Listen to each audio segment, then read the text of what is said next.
Put it in it.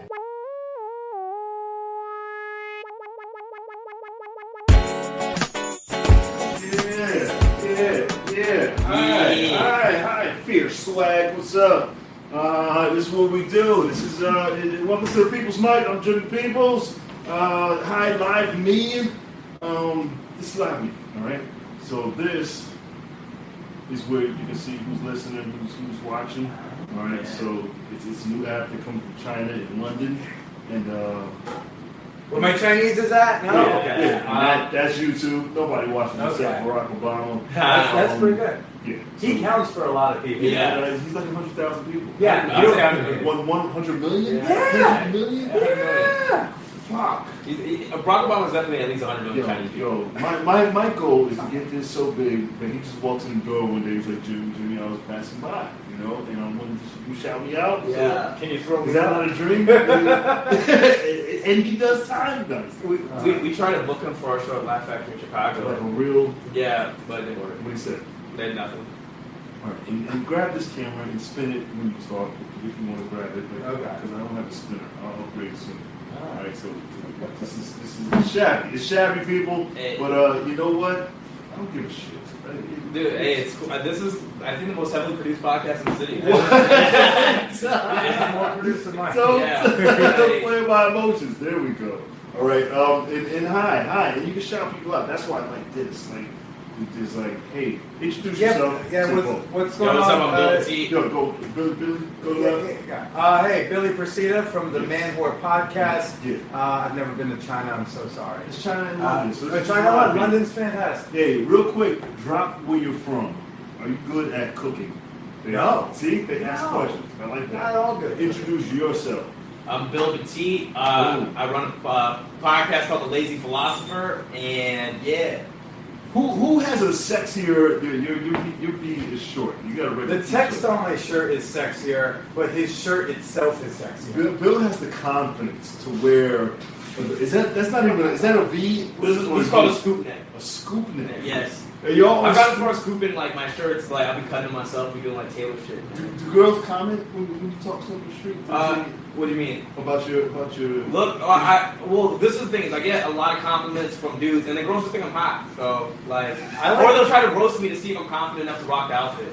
Because, like, if you look like a real douchebag and they roast you and you get in your feelings, then you're not confident enough to wear it. Uh-huh. You know? Yeah. I like how Jimmy was trying to call you hot without saying hot. Yeah. Because he was so style. to call another dude man has a attractive. confident style. like when I see like a straight confident dude, I respect his style. Like I respect fashion. Me, I'm a t-shirt and jeans guy. But you work out enough to just be a t-shirt. That's it. That's all I work out. I want a t-shirt and jeans. All I'm missing is my dog and my motorcycle. That's it. That's all I want. But don't even do the motorcycle. I need a bike. I need a rumble. He really needs to enhance his sense of masculinity. Yeah, dude, you're already That's how I need he needs a fucking motorcycle. You know, I need the tumbler from Batman. That's what I want. I need a big head, just a slow. That's it. Nah, man. I would complete this. But then you'll fall off, and then you'll be. I'll never fall off. I've learned. I know how to ride and drive. Said everybody before they fell off their motorcycle. And then you get up, and girls love that shit. You get up talking, and you wipe your skin off your face. Yeah, you're all great. Like, yeah. No face. Good job. Yo, what's going on in your life? What are you working on? I'm just coming down. I don't know. I had a cool. Spinner working. Oh yeah, the spinning table. Yeah. No, they sound like spinners. Yeah. Whoever's so I'm saying you get a swivel table. So where I can program to the voice and it'll spin it. Go zip. Well, the hearts were going up for the spin. The heights. They were all about If spinning. they like it, it'll spin up. Yeah. I had a crazy weekend. Had a sex party. Had a couple of dates last week that were good. So just like a usual for me. That guy. I was like sex party. What? Yeah. What kind of sex party? A party where they have sex. Yeah, but like, what was the theme? What was the ratio like? Well, it's like a very like queer like party, so like the ratio is not really a factor. Okay, because, they've got all the genders, all the orientations, all the what. Like I'm the minority for being what I am. Okay. There. But like the theme was back to school, so I wore my blazer. Yeah, there's always a theme. I think it's dumb. because I think let's get naked and fuck each other is a great theme. I don't think Billy needs to buy a hat. Yeah. So I wore my blazer, my boarding school blazer to the thing. Dope. So I just wore like cute pair of undies and then like my blazer and a tie. I And I wore a backpack with a bunch of like slutty buttons on them. So I was back in school. I think the theme is for the women mainly, like because it allows them to play into like no, not at all. No, because So you're a dude. does everybody dress up?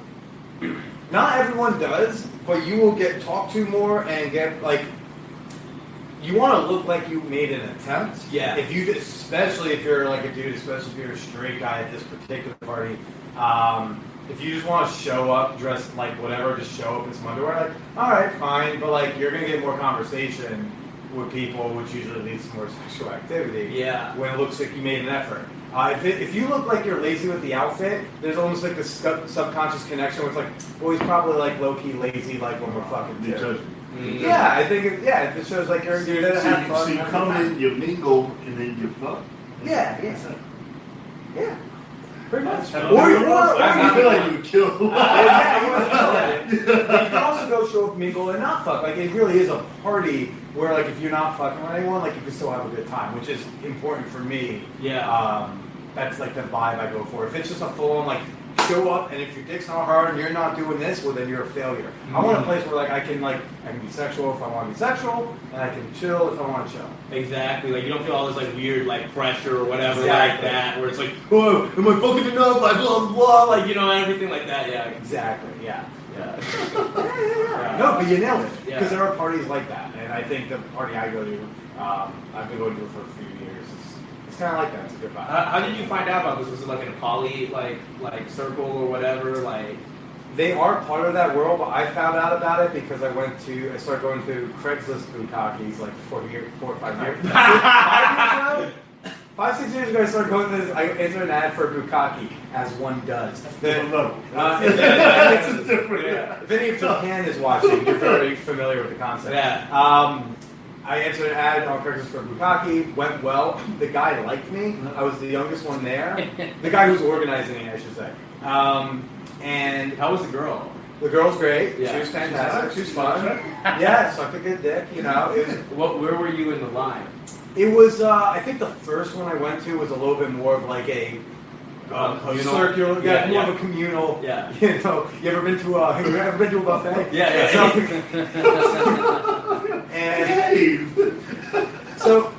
So he kept inviting me back because he ran this thing called the Bukkake Social.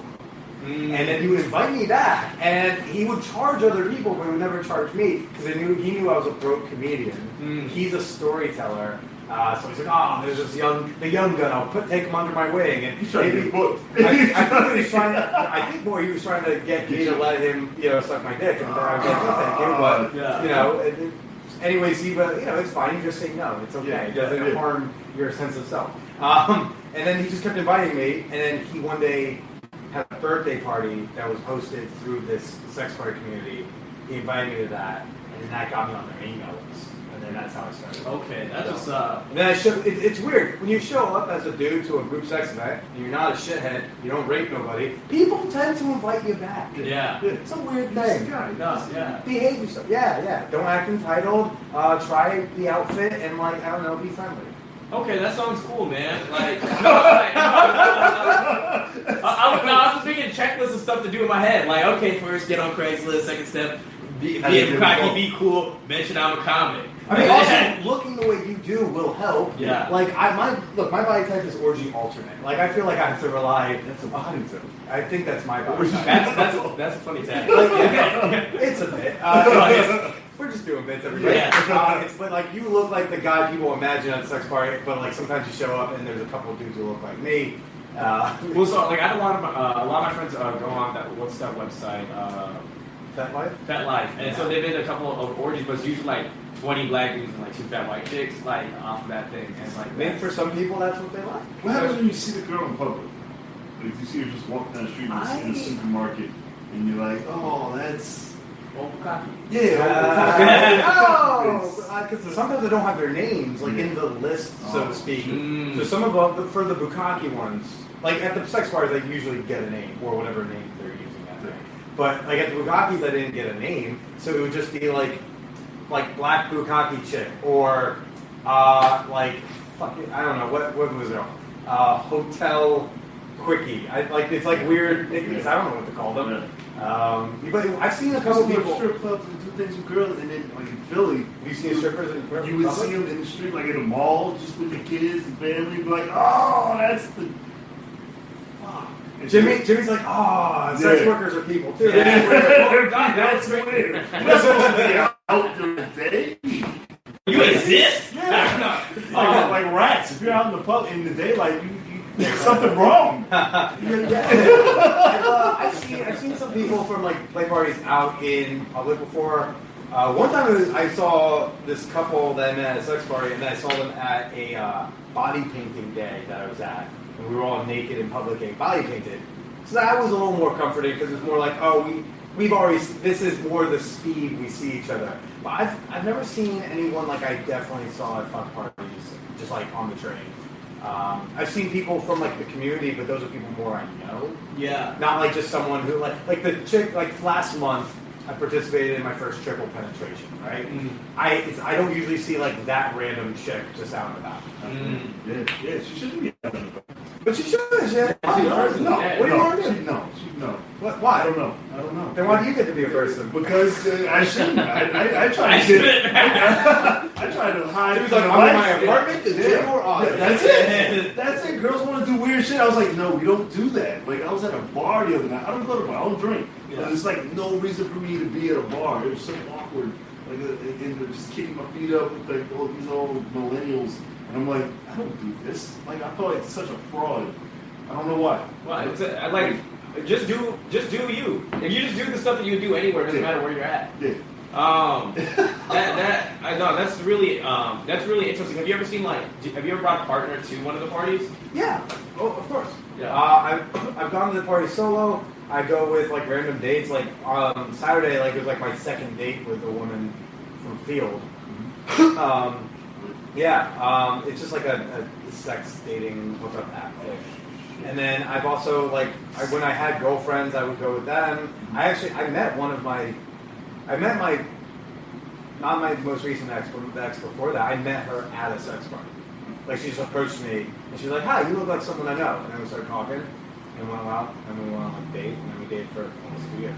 That's dope, man. Yeah. So see, I was like poly for a bit, and one of my girlfriends, because we were talking about playing threesomes, and then she was like, "Would you be willing to ever do a foursome?" And like I would be willing, like for my context, is I would be willing to do like a foursome with girls I didn't like know or like love, but like there was like I don't know, like I felt like there would be more friction with whenever I care about you that way. If that makes sense. Like for me, it's like I don't have problems with jealousy until I do, and then that's like. And so I was wondering, when you were dating that girl for 2 years, did you guys continue to go to sex parties, and was it like? Did you watch her hook up with other dudes, or yeah? How did you deal with those feelings or emotions? Well, I think one of the common misconceptions about poly people and non-monogamous people is people think we don't get jealous. Like we get jealous, but we do this weird thing where we talk about it, and we discuss it because. And Julie's like, what, talk about emotions? Having emotions? What the fuck is that about? We don't have room for emotions on my chopper. He's got what, 10? Just plowing her out, and you're like, we gotta talk about this after. I mean, like, we wouldn't say that. You handle it depending on what the situation is, but like, you have to remember that jealousy is that's a me emotion. That's on me. That's not their problem necessarily. That's not something they did to me. That is my reaction to something. And jealousy, I think, like anger, is a secondary emotion. So it's not like, oh, I'm jealous. It's like, it's like, why am I jealous? Just like when you're angry, like, why are you angry? Are you insecure? Are you hurt? Is it, whatever. So jealousy, like, is that like, okay, am I feeling unattractive? Am I having a beef with my partner, and then it's manifesting through my jealousy with this? There's some things I want to see, and then there's some things I don't. Exactly. So part of it was like we're open, right? And I have no problem hearing about the things, but like I thought we have we had very open communication, but like part of the issue was like seeing that and then doing kind of like the emotional work. I just didn't want to do. I just didn't in the cost to weight ratio. I don't think like me having sex with another girl in this like kind of situation was worth the emotional kind of labor in order to like make it through that. Yeah, and that's fine. It's not, like that stuff's not for everybody. And like you always, I'm a big fan of like a relationship should be whatever 2 or 3 or 4 or 12 people want that one relationship to be. You should get to make your own rules. Like you shouldn't fall into monogamy by default. Yeah. So likewise, like if you're going to do something non-monogamous, like you need to be able to handle the emotional labor, the communication, or you have to set your own rules. So some couples or whatever groups do fucking free-for-all. Some of them are like, we only do this. Or, for you, maybe it sounds like, okay, well, I don't want to see you with other partners, and then that's fine. Yeah. But then, you have to do that own cost-benefit analysis. Like, how, is it worth fucking other women to do this? Exactly. And that's got to be totally on you. Yeah, and like sometimes I've noticed this in just like kind of like the poly community and everything like that is people feel like they have to fulfill their identity of being poly even after it makes no sense. Like there was a period where like I had 2 girlfriends and everything was going good, but like basically I had to come to the realization it's like, do I really want to be with both of them? Because it's getting to a point where like there's like friction and stuff like that, and am I doing this to sustain like? Basically, am I committed to being poly or am I committed to enjoying the most out of my life? And that doesn't mean I'm like just because I can be poly doesn't mean I can't go back to being monogamous. Sure, yeah. Of course. Yeah. Absolutely. But I think some people like once they become poly, it's about looking that's for that. it. Like, is it about looking for that person, or is it about the chase? So at that time, it's just like it just made sense. I think your relationship just like makes sense through a cost-benefit analysis that you're doing in your brain, and the less it makes sense, the more kind of friction and the resentment that you have. And so at that time, it just made more sense. And I just like being open, but like as one of the situations was moving closer and closer to being monogamous, I would have sex with other people and I feel sad, like or more lonely, or I felt myself having to drink to fuck other people, and I'm like, okay, well this is kind of emotionally exhausting in a way that it doesn't have to be, and I think it's just to fulfill my ego rather than to basically as something I actually want to do. Or I can fuck other people, so I should go fuck other people, as opposed to like you could fuck other people and then not. Exactly. Which I think is more important for me. Yeah, it's just having that door open or whatever, and then being able to like talk about it or whatever, and also just understanding like context just changes too. Like, is that being poly? Does that mean that you're just sexually active with other people? No, or is that that's you're emotionally attached? I've had open relationships for a very long time, but like when I considered myself poly was whenever I had 2 girlfriends, both of them knew about each other, and there was a dialogue between both of them and me. And everybody's okay. Yeah, multiple romantic relationships. Yeah. Like that, I think that's where you go from just non-monogamous to poly, is when it starts being about understanding like your multiple romantic connections. I was trying to figure out a way that was less corny to say. I know I was poly, but they didn't know. That's what we that was call the problem. unethically. We call that unethically nominated. Like you and my father, just lots of yeah. Like, but it's because your parents are married, right? Yeah. So you have a concept of marriage, right? And you want that one day, right? I have no concept of it, Like I have no interest in being married. I have no interest of doing the courtship. And like it doesn't exist, because my parents weren't married. I have no, and no model. No model. Yeah. And I don't know. That's why I feel like I need, and I enjoy just different people. It's funny to me that you're like I was poly and I don't now, because I'm like, dude, you look peak poly. Yeah, right. Like this is very full haircut, all of this, all the accessories. I'm just like, are you like going to Burning Man tomorrow? But it's just kind of weird, and then like there was like kind of like a breach of trust in it, where like one of my girlfriends was calling my other girlfriend to tell her stuff that like she already knew the dynamics of the other thing, and she told her a bunch of stuff that she wasn't supposed to tell her, and it was just kind of, to me, that was just like, I kind of, in a sense, kind of felt like Icarus flying too close to the sun, like in a sense, like it was just like everything was really good and everything like that, and then it just kind of started to fall apart and actually really harmed my other. What was the point where it started falling apart? What happened? So basically, I didn't make that girlfriend feel special enough, and I kind of was haphazard with it, and she went after we had spent like a week together.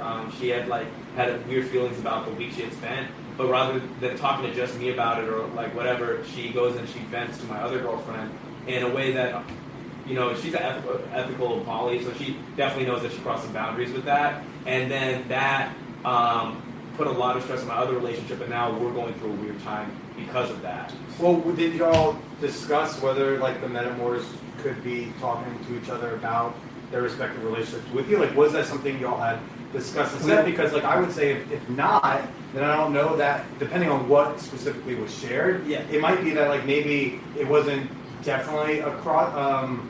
It wasn't definitely across, and you're definitely right that there was a sense of, there was ambiguity there that probably needed to be clarified, but here's the thing, is there was enough, so like, you know, sometimes when someone's like, you know, Jimmy under his rules for Mike doesn't say like, don't kick over some shit, right? Like with the context and what everybody knew in that, it's pretty obvious that wasn't okay, and it was just kind of, it just kind of put me in a really weird situation about it. Yeah. And I would have wanted to, like, you know, after some time, like, shore up, be like, hey, so this whole thing happened, and that made me uncomfortable, so I'd rather either, like, you two not discuss your respective relationships with me, or, like, hey, like, or saying, like, hey, I'm going to tell you this thing, but do you not tell Rebecca about that? Yeah. Well, what I eventually came to is just this, is, like, because it put my other relationship in kind of a weird place, I was just kind of like,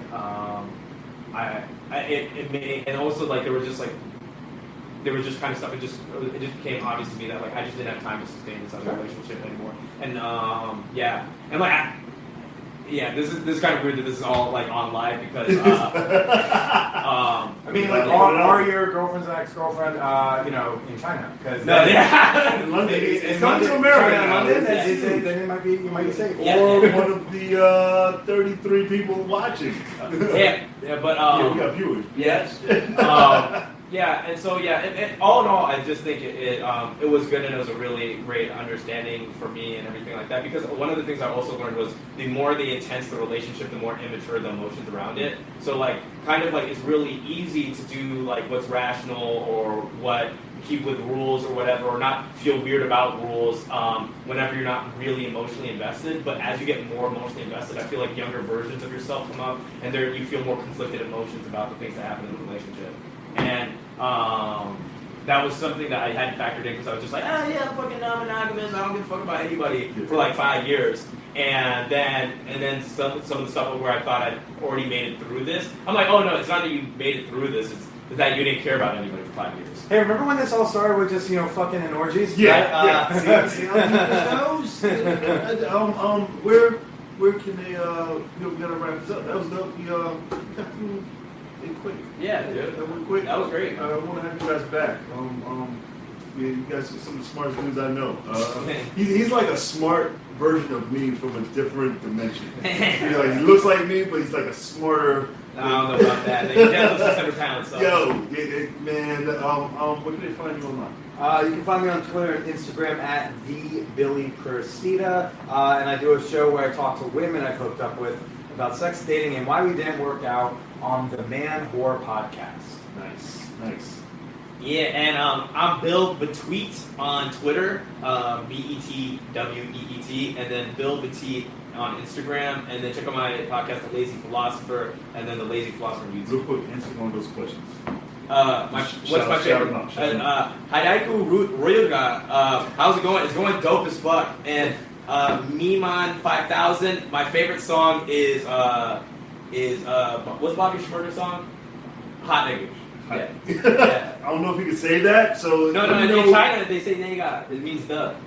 Oh, yeah. Technicality! Answer one of those questions real quick. Say the name of the person. Yeah, the person. Am I good at sinister ass if I'm good at cooking? And no, I am a bodega boy through and through. I can't do shit. It's not funny. I have nothing funny there. I can't cook. You can't cook. And you already took the what's your favorite song. After hearing how it went with you, I am nervous to show favorite song. I don't know which words in the title I can say. None. Don't say any. I don't listen to music anymore. That's what it's happening. Do you play music during sex? Huh? Is it music? Oh, this Yeah, I play Spotify. I have a friend, and I follow. Like white guys don't play music during sex. No, I follow my friend Anna's Spotify, and I play one of her playlists because she's better at that than me. When I have women over the phone. I'll take that. Thank you for watching. Thank you for watching. This live meeting is YouTube. Give it up for yourself. Give it up for them one time.